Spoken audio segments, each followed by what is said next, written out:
وہ اس بات کا مخالف ہے اور وہ اس کا ذمہ دار جو ہے وہ فوج کو ٹھہراتے ہیں. اب وہ غلط ہے یہ صحیح ہے یہ تو بہرحال جو صحیح تجزیہ نگار ہے وہ بھی بتا سکتے ہیں, لیکن بہرحال یہ چیز ایک فیکٹ ہے, ایک حقیقت ہے, مطلب ایک فیکٹ بن گیا ہوا ہے کہ بھئی فوج کی مخالفت کی وجہ یہ ہے.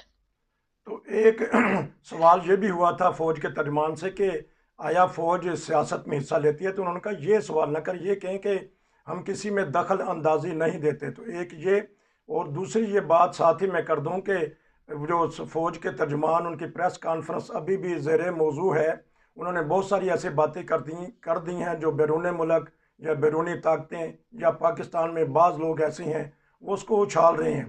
تو آیا ان کے ترجمان کو پریس کانفرنس کیوں کرنی پڑی, اور ساتھ انہوں نے کہا کہ ہم سیاست میں دخل اندازی نہیں کرتے. جی دیکھیں, جہاں تک اس بات کی بات ہے کہ ہم سیاست میں دخل اندازی نہیں کرتے, اس لحاظ سے فوج کا موقف درست ہے کہ ہمیشہ سیاستدانوں نے فوج کو جا کے اپروچ کیا ہے. جی اب بھی جو معاملات حالات خراب ہوئے ہیں اس کے اندر آپ نے دیکھ لیا کہ عمران خان نے ہی بلایا فوج کو, جس کا فوج نے باقاعدہ فوج کے ترجمان نے بیان جاری کیا تھا کہ جی انہوں نے بلایا تھا مشورے کے لیے سی این سی صاحب کو اور وہ جو آئی ایس آئی کے سربراہ ہیں, اور ان سے 3 آپشن دیے تھے انہوں نے. 3 آپشنز پر انہوں نے مشورہ کیا تھا کہ آیا اسمبلیاں توڑ دی جائیں, نئے انتخابات کروا دیے جائیں. تو اس قسم کی جو بات, یہی حال اپوزیشن کا ہے. اپوزیشن بھی نون خانہ جا کے فوج کے سربراہ سے ملتی ہے, فوج سے رابطے رکھتی ہے. تو یہ تو سیاستدانوں کی مین وجہ, سیاستدان بنتے ہیں نا, یا یہ بالکل کٹ آف ہو کے رہے, تو پھر سیاست کو فوج بھی نہیں کہہ سکے گی کہ ہم اب وہ تو اس لیے کہتا ہے کہ ہم نیوٹرل ہیں کہ خود سیاستدان آ کے ان سے کہتے ہیں, اور وہ سیاستدانوں کی سیاست کے اندر جو بھی پھر دخل دیتے ہیں جو کرتے ہیں وہ ایک مشورے کی حیثیت رکھتا ہے. اور سیاست کے اندر باقاعدہ جسے کہنا چاہیے کہ وہ پوری طرح اس کو فالو کر رہے ہو یا سیاست کو آگے بڑھا رہے ہو یا سیاسی معاملات میں دخل اندازی کر رہے ہو, وہ کیفیت پہ نہیں رہتی ان کی. وہ اس لحاظ سے فوج کا موقف جو ہے درست ہے. البتہ سیاستدان جو ہے وہ خود فوج کو ملوث کرتے ہیں, اور جب ملوث کریں تو پھر ملوث ہونا پڑتا ہے ان کو. تو سوال یہ بھی تو ہو رہا ہے نا کہ اگر کوئی تھانے کا تھانے دار ایس ایچ او یا بڑا افسر آ کے کہہ دے کہ نہ میں ادھر ہوں نہ میں ادھر ہوں, تو پھر جو فائدہ اٹھانے والے ہوتے ہیں, چور چکے یا دوسرے ڈاکو جو سے ہوتے ہیں, جب ان کو پتہ چلتا ہے کہ نہ یہ ادھر کا ہے نہ ادھر کا ہے, اور ان کی جو دبدبہ ہے کم ہو جاتا ہے افسران کا, تو پھر فائدہ اٹھانے والے اٹھا جاتے ہیں. تو ان کو یہ کیوں کہنا پڑا اس معاملے میں کہ ان کو قریدا جا رہا تھا فوج کے ترجمان کو, ان کو کیوں کہنا پڑا یہ؟ نہیں دیکھیں, جو فوج اور پولیس کو آپس میں آپ نہ ملائیں. جی پولیس کا کام ایک محدود ہے, اس کا کام جو ہے امن امہ کو برقرار رکھنا ہے, جرائم کو کم کرنا ہے, لوگوں کی مدد کرنا ہے جو کسی جرم سے یا اس سے متاثر ہو رہے ہیں. لیکن فوج بہرحال اس نے ملک کی حفاظت کرنی ہے, اور فوج کو آپ ان کے ساتھ پولیس کے ساتھ کمپیئر نہ کریں کہ جی فوج جو اگر فوج جو ہے سپاہی جو ہے یا پولیس کا افسر جو ہے وہ جو چوروں کے کہتا ہے جی ہم نیوٹرل رہتے ہیں. ان کا کام نہیں نیوٹرل رہنا, ان کا کام ہے امن امہ قائم رکھنا, ان کا کام ہے چوروں کو پکڑنا, ان کا کام ہے جو لوگ ہیرا پھیری کرتے ہیں ان کو پکڑنا. تو فوج کا تو یہ کام نہیں, فوج تو بہرحال ملک کی حفاظت, ملک کی سلامتی کی ضامن ہے. جو فوج ہے وہ امن امہ کی سلامتی کی ضامن ہے, ملک کی سلامتی کی ضامن نہیں ہے. فوج بہرحال ملک کی سلامتی کی ضامن ہے, اور اس کے لیے وہ مفاد عامہ میں جو کچھ سلامتی کے لحاظ سے بہتر سمجھتے ہیں اس میں پھر وہ قدم اٹھا لیتے ہیں. ایک سوال یہ بھی ہوا کہ روٹین کے مطابق جنرل باجوہ نومبر میں ریٹائر ہو جائیں گے, تو ان کو یہ کیوں کہنا پڑا کہ وہ ایکسٹینشن نہیں لینا چاہتے؟ تو اس میں بھی کچھ چہم گوئیاں ہو رہی ہیں. نہیں, اس میں دیکھا ان سے ممکن ہے کسی صحافی نے ان کو یہ سوال کیا ہو, تو حالات اس قسم کے پاکستان میں ہو گئے ہیں کہ اس قسم کی آوازیں اٹھ رہی ہیں کم از کم تحریک انصاف کی طرف سے کہ بھئی جنرل باجوہ صاحب جو ہے وہ ایکسٹینشن لینے کے لیے یا فوج کی جو قیادت ہے وہ مزید ایکسٹینشن لینے کے لیے جو ہے اس قسم کا اقدام اٹھایا ہے. اب جو کچھ بھی ہو رہا ہے اس کا انڈائریکٹ جو الزام ہے وہ تحریک انصاف فوج کو ہی دے رہی ہے. تو اس کی کلیئرنس کے لیے انہوں نے یہ بات کی ہے کہ ایک ایسا آدمی جس کے چند مہینے رہ گئے ہوں اس کو اس معاملے میں کیا انٹرسٹ ہو سکتا ہے کہ یہاں کون سی حکومت ہو یا کون حکومت کرے. اس ریفرنس میں انہوں نے یہ بات کی ہے. اچھا اپنے افتخار صاحب نے. اچھا جس طرح آپ کہہ رہے ہیں کہ فوج کو محسوس وہ کر رہے ہیں، بڑے کہتے ہیں، لیکن زبان پہ نہیں لے کے آتے. زبان جو ہے وہ اظہار کرتی ہے عدالتوں کا، کہ عدالتیں 12 بجے میرے لیے کیوں کھولی گئیں. وہ رات بھی جلسے کراچی پہ بولے ہیں کہ میرے لیے مجھے کیوں نکالا، اور رات کے 12 بجے نکالا، اور عدالتیں کیوں کھلیں. فوج کے بارے میں وہ ذرا ہلکا ہی ہاتھ رکھتے ہیں عمران خان. ہاں لازم بات ہے، فوج ایک طاقت ہے، اور اس سے باہر یہ لوگ چاہے کوئی بھی سیاسی پارٹی ہو، عمران خان ہو یا دوسرے ہو، کوئی بھی کھل کے فوج کے خلاف نہیں بول سکتا. اور اگر اپنے ہی سیاستدان اٹھ کے فوج کے خلاف کھل کے بولنا شروع کر دیں تو دنیا میں آپ کی کیا عزت رہ جائے گی. اس لیے ہم نے شروع میں کہہ دیا تھا کہ فوج کی جو قربانیاں ہیں وہ ان گنت ہیں. اچھا یہ بتائیے گا کہ وہ بیانیہ جو سا ہے وہ فوج کہتی ہے وہ سازش نہیں ہے، وہ مداخلت ہے. تو ایک انہوں نے اس بات پہ تو اقرار کیا. اب عمران خان کہتے ہیں کہ دیکھیں اب سازش ہے یا مداخلت ہے، وہ عوام سے پوچھتے پھر رہے ہیں، بڑے بڑے جلسے کر رہے ہیں لاکھوں کے حساب سے. تو اب بیانیہ اور مداخلت اور سازش اس پہ تھوڑا سا تبصرہ کر دیں.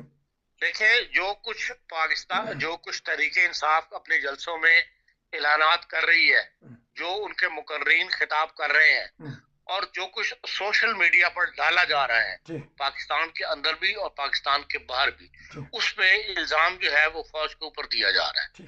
عمران خان صاحب جو جس خط کا حوالہ دیتے ہیں اس میں وہ بار بار اس سازش کا نام لیتے ہیں کہ انٹرنیشنل طور پر اس میں میری حکومت کے خلاف سازش کی گئی ہے.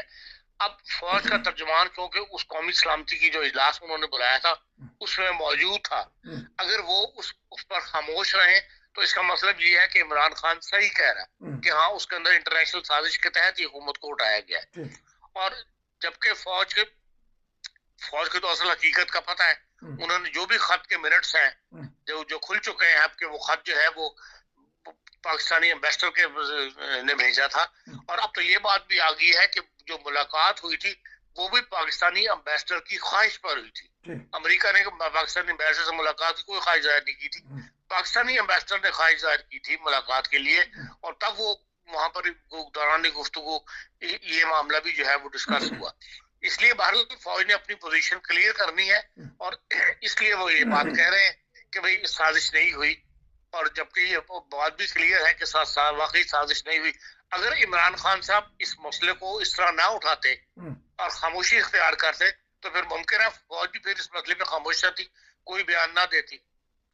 تو بیانیہ لے کے وہ اٹھے ہیں، جلسے کر رہے ہیں، لاہور میں بھی جلسہ ہوگا، بڑے جلسے ہیں، تو کیا محسوس کر رہے ہیں ان کا یہ بیانیہ کامیاب رہا ہے؟ بیانیہ کیا لوگوں کو بھڑکا رہے ہیں، وہ لوگوں کو آپ کو پتا ہے کہ بھئی جلدی ہمارے لوگ جو بھڑک جاتے ہیں امریکہ کے خلاف، نام پر امریکہ کے خلاف، تو لوگوں کو بھڑکا رہے ہیں کہ تاکہ زیادہ سے زیادہ وہ ان کو ووٹ ملے، ان کا ووٹ بینک بڑھے. اور یہ سب عارضی فائدے ہوتے ہیں، ان کا کوئی مستقل جو ہے ایمپیج نہیں ہوتا. یہ 4 دن کے بعد معاملات ٹھنڈے ہو جائیں گے، پھر دنیا بھول جائے گی کہ ہاں اس وجہ سے ہٹایا گیا تھا. یہ تو خواہش ان کی یہ ہے کہ جتنی جلدی الیکشن ہو وہ زیادہ بہتر ہے ان کے لیے، اس لیے وہ پبلک کو گرم کر رکھنا چاہتے ہیں. امپورٹڈ حکومت کا الزام لگاتے ہیں، تو حکومت اپنے ابھی کابینہ نہیں بنا سکی. زرداری صاحب نے بڑے پتے اچھے کھیلے ہیں، سپیکر بھی بنوا لیا، گورنر بھی بنوا لیا، سندھ میں اپنی حکومت ہے، کہتے ہیں کہ بلاول صاحب بھی وزیر خارجہ بن جائیں گے. تو کیا دیکھ رہے ہیں امپورٹڈ حکومت بقول عمران خان کے؟ بہرحال ہمارے لیے تو ایک جو طریقہ کار ہے آئین میں لکھا ہوا وہ حکومت آئی ہے. امپورٹڈ حکومت جو یہ تو سیاسی نعرہ ہے، جس طرح وہ سلیکٹڈ کہتے تھے اس طرح یہ ابھی امپورٹڈ کہہ رہے ہیں. بات وہی ہے کہ یہ ایک ایجنڈے پہ اکٹھے ہوئے تھے کہ بھئی پہلے عمران خان کو ہٹانا ہے، اس کے بعد فردر ہم نے دیکھنا ہے، اور اس میں وہ کامیاب ہو گئے. پبلک پہلے انہوں نے پبلک کو مولانا جمیل العلماء اسلام کے تھرو پبلک کو سڑکوں پر لانے کی کوشش کی، اس سے دیکھا کہ وہ بات نہیں بنی. اور اندرون خانہ جو ہے وہ سیاسی چیلنج ہے، اپنے سرداری صاحب چل رہے تھے، اور انہوں نے جو انٹرویو دیا ہے اس میں انصاف کا ہے کہ جب مجھے شور ہو گیا کہ ہاں ہمارے نمبر جو ہے اب اتنے ممبر ہمارے ساتھ مل گئے ہیں کہ ہم اس کی عدم اعتماد کی تحریک لا سکتے ہیں، تب میں نے شہباز شریف صاحب کو راضی کیا اس بات کے عدم اعتماد کی تحریک وہ وزیر اعظم بنے اور عدم اعتماد کی تحریک جو ہے وہ لائی جائے. تو اس میں وہ چالیں چلنے میں کامیاب رہے ہیں اور اب بھی وہ جو چالیں چلیں گے وہ لازمی اپنا جو اگلا الیکشن ہے اس کو مد نظر رکھ لیں گے. اس موجودہ حکومت کے درمیان جس میں وزیر اعظم دوسری پارٹی کا ہو اس میں ان کے منسٹرز ساتھ ہوں یہ کوئی ضروری نہیں ہے, وہ اس کو ضروری نہیں سمجھتے. اگر مجبوری کے تحت کوئی منسٹر ان کو ایک دو دینے پڑ جائیں تو وہ دے جائیں گے. اصل میں تو وہ اگلے الیکشن کو اپنی کمپین جو ہے اس کو کس طرح چلانا چاہتے ہیں کہ صوبوں میں ان کو کوئی رکاوٹ پیش نہ آئے جلسے جلسوں کے اندر, جلسے جلوس وغیرہ کے اندر, تو وہ اس میں زیادہ انٹرسٹڈ ہے. اس لیے تو انہوں نے پارٹی سے ٹکٹ درخواستیں بھی مانگ لی ہیں. اب چلتے ہیں پنجاب کا دنگل کل ہوا, آپ تبصرے کرتے بھی رہتے ہیں پنجاب کے بارے میں, تو یہ کیا ہو گیا ہے؟ لیکن اوپر وزیر اعظم والد, نیچے صاحبزادہ حمزہ شہباز اچھے ووٹ لے کے 200 کے قریب, تو لیکن ہمارے جو سپیکر پنجاب اسمبلی ہیں وہ بازو تڑوا بیٹھے ہیں. وہ اب ان کا یہ لہو جو ان سے رنگ لائے گا, ہار بھی گئے ہیں تو پریس کانفرنس بھی کر رہے ہیں. تو اس بارے میں بتائیے گا کہ یہ کیا معاملہ ہو گیا, کیوں جو سے چودھری جو ہیں اپنی چودراہٹ ختم کروانا چاہتے ہیں؟ آپ کون سے لہو کو چاہتے ہیں کہ وہ رنگ لے کر آئے؟ ان کا لہو رنگ لائے گا. آپ ان کی سیاست سے واقف نہیں. منافقانہ سیاست کی ہے ریز الہی نے اور قائد اعظم مسلم لیگ نے ہمیشہ. انہوں نے کون سے کبھی حق کا ساتھ دیا ہے یا ان کا کوئی سیاسی نظریہ لے کر وہ چلنے والے لوگ ہیں؟ انہوں نے ہمیشہ پنجاب کی سیاست میں, میں کہتا ہوں جو میری ذاتی رائے ہے, جو میں نے اب تک جو دیکھا ہے چھوٹے بچپن سے لے کے اس عمر تک, کہ ہمیشہ جتنے بھی پاکستان کے اندر جو فساد پڑے ہیں, چاہے وہ مذہب کے نام پہ پڑے ہوں, چاہے وہ سیاسی اکھاڑ پیچ ہو, اس میں پنجاب نے ایک منفی رول ادا کیا ہے, کوئی جنٹلمین رول ادا نہیں کیا. باقی اسمبلیوں کے اندر بھی ہنگامہ رائی ہوتی ہے. جو سندھ ہے اس کے اندر ایم کیو ایم اور پیپلز پارٹی کے درمیان آپس میں ممبران کی لڑائی جھگڑا جو ہے وہ ہو جاتا ہے. اس طرح اب تو نہیں ہے آج کل, کیونکہ صوبہ سرحد میں اپوزیشن کمزور ہے, لیکن اس سے پہلے صوبہ سرحد میں بھی لڑائی جھگڑے والی کیفیت جو ہے وہ پیدا ہوتی رہی ہے. لیکن سب سے زیادہ یہ لڑائی جھگڑا جو ہے وہ پنجاب اسمبلی کے اندر ہوتا ہے, جس میں گریبان پکڑنا, ایک دوسرے کو مارنا, ہارڈ پیپر پھینکنے. لیکن اب یہاں تک ہاتھ چلا گیا کہ جا کے اسپیکر کی جو ہے اس کے اوپر بھی حملہ کر دیا. اور چلے لوٹے پھینکنا, یہ کرنا, یہ بھی کوئی آج کل کی سیاست میں, آج کل کی دنیا کے اندر کوئی باعزت یا کوئی شعور کی نشاندہی نہیں کرتا. دنیا میں اب اس قسم کے واقعات شاذ ہی کہیں ہوتے ہوں جو پاکستان میں جو کچھ ہوا ہے. اور بہرحال دنیا مہذب ہو گئی ہے, سیاسی طور پہ بھی مہذب ہو گئی ہے, باوقار ہو گئی ہے, دنیا سمجھ گئی ہوئی ہے. لیکن پنجاب کے اندر اب بھی صورتحال وہی ہے جس کا تماشا آپ نے وہاں دیکھ لیا اسمبلی کے اندر. اور اب وہ پرویز الہی صاحب چیخ رہے ہیں کہ جی میری کوئی عدالت نہیں, میں خدا کی عدالت میں جاؤں گا اور وہاں سے فیصلہ ہوگا. جو خدا کی تعلیم کے برخلاف لوگوں کی زندگیاں جو ہیں وہ اجیرن کرنے کے فیصلے کرنے والے یہی پرویز الہی صاحب ہیں. اور آج اسی خدا سے مدد مانگ رہے ہیں کہ میں اپنا فیصلہ جو خدا پہ چھوڑتا ہوں. اللہ تعالیٰ تو مظلوم کے ساتھ ہے, ظالم کے ساتھ نہیں ہے. اور اپنی گریبان میں جھانکیں تو پھر جو ظلم انہوں نے کیے ہیں وہ اس کے مزید تیار رہیں کہ یقین خدا کی طرف سے ان پہ پکڑ آئے گی. شکر ہے کہ انہوں نے کل مذہبی کارڈ نہیں کھیلا, لیکن دیر ہے اندھیر نہیں ہے. تو اب کیا دیکھ رہے ہیں آنے والے دنوں میں پنجاب میں کیا ہو سکتا ہے؟ تو یہ جس طرح انہوں نے اپنی بےزتی کروائی ہے کہ ایک دن مٹھائیاں کھا لیں آصف زرداری سے, اگلے دن عمران خان کے چرنوں میں بیٹھ کے بک گئے. وہ سنم وہ کیا کہتے ہیں, اگر میرے شعر ذہن میں آ جائے گا, نہ خدا ہی ملا نہ وسالے سنم, ہاں جی, نہ ادھر کے رہے نہ ادھر کے رہے, اور مار بھی کھا لی, بازو بھی تڑوا لی. تو اب کیا دیکھتے ہیں, اور آپس میں خاندان میں پھوٹ بھی پڑوا لی. تو اب کیا دیکھتے ہیں ان کی سیاست کو؟ اپنے کرتوتوں کا جو ہے انجام ہے اس کی طرف بڑھ رہے ہیں. اور کچھ نہیں. اس طرح جب انہوں نے پنجاب اسمبلی کے اندر جب وہ نیا جو بلڈنگ بنی ہے ابھی سال نہیں ہوا اس کو, اس کے اندر جس طرح انہوں نے کریڈٹ لیا تھا لا نبی بادی والی آیت کا, آپ وہ نکال کے ذرا دیکھیں سوشل میڈیا پر اس زمانے میں کس طرح ان کی مدح سرائی کی گئی تھی. وہ جو رشید صاحب ہے انہی کے میں نے وہ سوشل میڈیا پر دیکھی تھی, انہوں نے کہا تھا جی رہتی دنیا تک ہم آپ کے احسان مند رہیں گے, آپ کی یہ جو کاوش ہے اس کو ہم اپریشیٹ کرتے ہیں. اور وہی ابھی سال نہیں گزرا تو اسی کے اندر کہہ رہے ہیں کہ میں جو کچھ ان کا ہوشر ہوا ہے اس کے اوپر جو کہتے تھے کہ ہم ساری عمر تک ان کے ممنون رہیں گے اور ان کے احسان کو یاد رکھیں گے, انہوں نے وہ حشر کیا ان کا کہ وہ خود پکار اٹھے کہ جی میں بدلہ لوں گا میں ان لوگوں سے. یہاں صورتحال جہاں تک پہنچ گئی ہے کہ جن لوگوں نے کندھوں پہ اٹھایا تھا جو کہتے تھے یاد رکھیں گے, آج ان سے وہ کہتے ہیں کہ میں بدلہ لوں گا. آج یہ سب سیاسی مذہبی کارڈ مذہب کو سیاست میں انوالو کرنے کا نتیجہ ہے.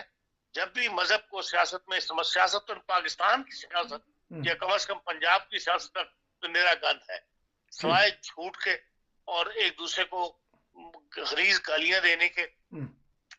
اور کوئی پنجاب اسمبلی نے یہ مجھے بتایا کہ ایسے ایسے ملک کے اندر قانون کبھی بنائے ہوں جس سے ملک کے اندر امن امان کی حالت بہتر ہوئی ہو. پورا آدھا رمضان گزر گیا ہے, نہ ملک میں جرائم کم ہوئے ہیں, نہ ریپ کم ہوئے ہیں, نہ ہلاکتیں کم ہوئی ہیں. باپ بیٹیوں کو مار رہے ہیں, اولاد باپ کو مار رہی ہے. روز خبریں آپ پڑھ لیں, جو عام لائف تھی وہی لائف رمضان کے اندر بھی اسی طرح جاری ہے. یہ سب کیا ہے؟ یہ سب پکڑ ہے خدا کی. آنکھیں کھولنی چاہیے. خدا کرے اس قوم کی آنکھیں کھولے, انہوں نے پتہ لگے کہ ہاں ہم غلط رستے کے اوپر جا رہے ہیں اور صحیح رستہ کیا ہے اس کی طرف ان کی توجہ ہو. آپ نے بڑی اچھی نشاندہی کی کہ مذہبی کارڈ کھیلنے پر ان کو کندھوں پہ اٹھایا گیا. کل بقول ان کے پرویز چودھری پرویز صاحب نے کہا کہ مجھے ٹھڈے مار مار کے میری بازو بھی توڑ دی, میرا سانس بھی روک دیا اور آکسیجن لگانی پڑی. اور بعد میں ان کے جو مخالفین کہتے ہیں کہ یہ سب مصنوعی کام تھا, کوئی ان کو اتنی مارنی پڑی. بہرحال اچھا, اب چلتے ہیں کہ پنجاب اسمبلی ایک واقعہ ناظرین کو تھوڑا سا بتا دیجیے گا کہ 1958 میں بھی ایسے حالات پیدا ہو گئے تھے. تو ایک سپیکر ہیں یا ڈپٹی سپیکر تھے اس وقت بنگلہ دیش میں, ان کی جان بھی چلی گئی تھی. اگر ناظرین کو یاد دہانی کے لیے 1-2 منٹ کا بتا دیں تو پھر اس کے بعد ایسا پاکستان اسمبلی میں زیادہ تر جو ہے وہ بلا مقابلہ منتخب ہوتے رہے ہیں سپیکر جو ہے نیشنل اسمبلی کے اندر. صرف یہ بھٹو صاحب جب صدر بنے تھے اس کے اسمبلی کے اس وقت شیر شاہ بازاری کے ساتھ ان کا مقابلہ ہوا تھا, ورنہ عام طور پہ کے اوپر تو یہ ہے کہ بلا مقابلہ منتخب ہوتے رہے. عبدالقادر چودھری جو مشترکہ پاکستان کے آخری اسپیکر تھے وہ بھی بلا مقابلہ منتخب ہوئے تھے. لیکن یہ ہے کہ اسمبلی میں بہرحال لڑائی جھگڑا تو پہلے بھی رہا ہے شروع کے اندر, لیکن بہرحال اب دنیا بدل گئی ہے, اب دنیا مہذب ہو گئی ہے. اس لحاظ سے سیاسی شعور کے لحاظ سے بھی مولوی معیز الدین خان صاحب کے بارے میں کہا جاتا ہے کہ ان کے ساتھ زیادتی ہوئی تھی اور ان کو جو ہے مار پیٹ کی گئی تھی. لیکن بہرحال یہ پرانے واقعات ہیں جس کی تفصیل اب اس طرح میں بیان نہیں کر سکتا کہ اب 100% وہ بات اسی طرح درست ہو. اچھا, اب دیکھتے کیا ہے آنے والے حالات میں, الیکشن قریب آ رہے ہیں یا یہ اپنی ٹرم پوری کریں گے اسمبلی, کیونکہ 14 سال میں 6 وزرائے اعظم بدل گئے ہیں پاکستان میں. دیکھیں جی, اگر تو عمران خان نے یہی رویہ رکھا جی جو کل کراچی کے جلسے میں تھا, یا جس طرح وہ جس قسم کی گفتگو وغیرہ وہ کر رہے ہیں, جس قسم کی الزام تراشی کر رہے ہیں, انہیں ایجپٹ کا جو ہے نا وہ انجام مصر کا وہ اپنے ذہن میں رکھنا چاہیے. یہ اخوان المسلمین والی پالیسی ہے. اس سے پہلے بھی ایجپٹ کے اندر بھی منتخب حکومت آئی تھی اور انہوں نے جو رویہ اختیار کیا جس قسم کا, اس کے بعد پھر وہاں پہ اخیر فوج کو مداخلت کرنی پڑی. اگر یہ اسی طرح اسی جھڑوں کے اندر بڑی طاقتوں کو للکارتے رہیں گے, ان کے اوپر الزام تراشی کرتے رہیں گے, جبکہ امریکہ کی حکومت نے بار بار اس بات کی تردید کر دی ہے کہ ہم اس کے اندر انوالو نہیں ہیں, ہم نے اس میں کوئی حصہ نہیں لیا, اور فوج نے بھی ترجمان نے کہہ دیا ہے کہ بھئی کوئی سازش وغیرہ نہیں ہوئی. اور لیکن اگر یہ مسلسل اس موضوع کو بات کو موضوع بحث بنائے رہیں گے اور دنیا کو ساتھ وہ گفتگو کریں گے تو پھر